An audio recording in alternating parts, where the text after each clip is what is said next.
In this video, I will provide you with some much needed information for anyone who is planning on adding a nosing to an existing stairway. So if you have a stairway like this, you do not have a nosing on it. But this one actually does. So here is an existing stairway, or a stairway built with a nosing. And a nosing is simply a projection off of the front of the riser, usually around an inch. I believe most building codes, 1 3/8 of an inch.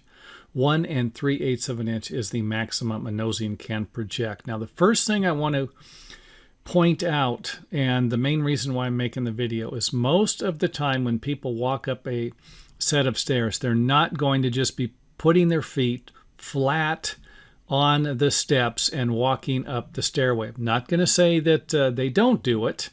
But if you pay attention to how you walk up and down a stairway, you're usually putting a lot of pressure on the front of the nosing area. And if you're going to add a nosing to it, this is going to, or could be, a problem if it's not assembled properly. So you can see here, you're going to be using an area between this distance and this distance when you're walking up a set of stairs. You're kind of going to put your foot on the front of the step and then set it down, proceed up the stairway. And that, of course, like I said, is going to create a lot of problem for the nosing. I've even seen lumber like this made out of particle board. I'm not saying OSB or plywood, but I've actually seen particle board used for stairs like this, and it just breaks off the front because it's not structurally strong enough to support the load. So 3/4 inch OSB or plywood, or even hardwoods and softwoods, you're probably not going to have a problem if it's a solid piece of lumber. So if you just simply add a strip of lumber to the stairway to create a nosing like this, there's a very good chance that the pressure from someone using the stairway, and again, this depends on how many people are going to be using the stairway. If you just have one person using the stairway and they only go up the set of stairs once a year, probably not going to have a problem.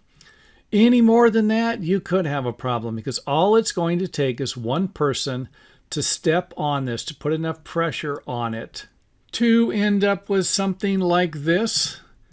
And again, it's not going to take as much pressure as you even think to break something like this off. And I'm not suggesting you can't do it a different way. You can't glue it. You can't put 300 screws in it or whatever.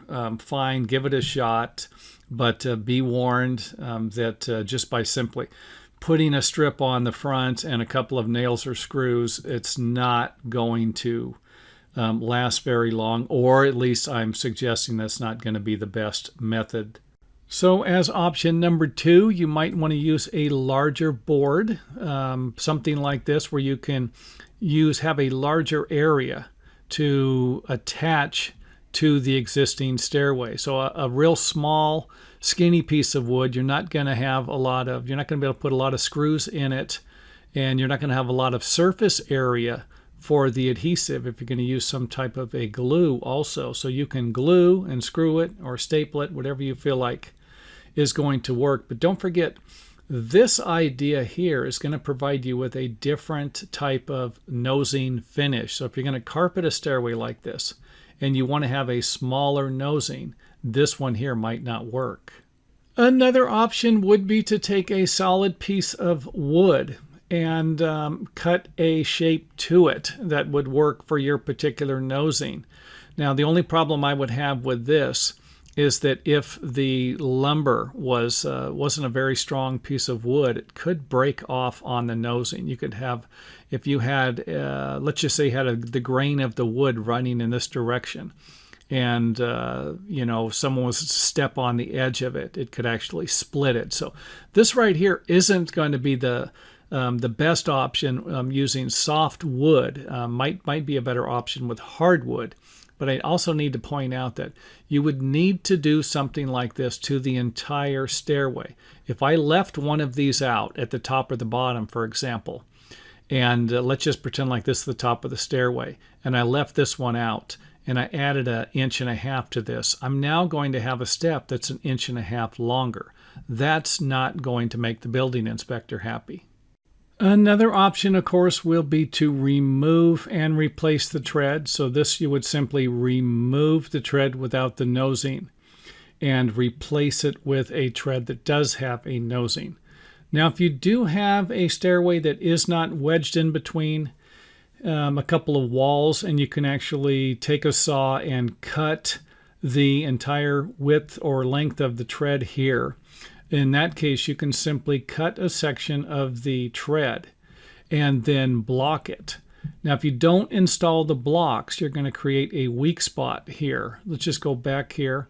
If I just put a board in here and then replaced it with, or the section that I removed, installed a new board here, there's going to be a weak spot in between the stringers.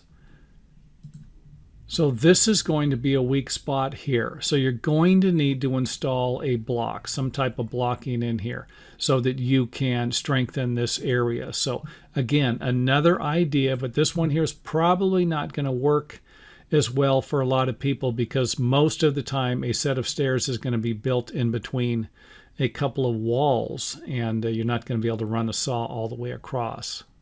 Another idea, if you could, and again, this is just going to provide you with a little more strength, but you're still going to need the blocks. I think if you install the blocks, you're really not going to need to do this, but you could cut an angle on the existing tread. Cut it back. Do not have it like this. If you have the angle cutting back this way, and you put pressure on the front of the tread, so you're standing on this, you're putting pressure down on the front of the tread, it's going to want to lift this up. Well, if you have this angle cut here, it's not going to allow it to come up. Now, if you have it in this direction here, and you put pressure on the front, then you can see here where the front of it will lift up. It's not going to be wedged in between this area here. And of course, my last option will be to use some type of dowels or a biscuit joiner, something like that. And you could simply drill your holes for your dowels into the existing tread, and then have the same holes match on the other side for the trim piece or the nosing piece you're going to put on. And this right here just might work fine. Now remember, with something like this, you're still going to be putting a lot of pressure on these dowels. I don't know how many of these dowels you will need, or how many biscuits if you're going to use that, or other materials for something like that. So that's it for the video. I hope it helps. Just keep in mind that main reason why I made the video is to point out that you're not just going to be able to nail a small board on here and carpet around it, or put something around it and have it last forever if you don't reinforce it somehow, or use larger pieces of wood for that, or even in that case replace the entire tread with a tread that's a little wider, so that you do have a nosing and you don't have to worry about any of this.